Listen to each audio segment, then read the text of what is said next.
আসসালামু আলাইকুম রহমতুল্লাহ। প্রিয় দর্শক, দেখেন এই যে দেশের বাড়িতে আসছি, এই যে ছোট চালের ভাত, আমরা আর কি আমাদের আঞ্চলিক ভাষায় বলা হয় খুদ বিরিয়ান। আমরা বলি খুদ বিরিয়ান, অনেকজনে বলে ছোট চালের বিরিয়ান বা ছোট চালের ভাত। এই ছোট চালের ভাতের সাথে মানে সকালবেলা রেডিমেড খাবার, এই ছোট চালের ভাতের সাথে দেখেন এই যে কলা, এই যে দেখেন কোনো মেডিসিন নাই, কোনো কিচ্ছু নাই। দেখেন এই যে বাবা মা রেখে দিছে খাওয়ার জন্য। আসলে গ্রাম মানে কি ফ্রেশ জিনিস।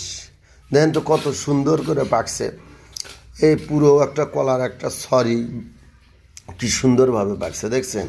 এই কলা আর এই খুদ বিরিয়ান, কলা আর খুদ বিরিয়ান সেই মজা, বিশ্বাস করেন। এই যে এই যে এই যে এই যে সেই মজা। হুম হুম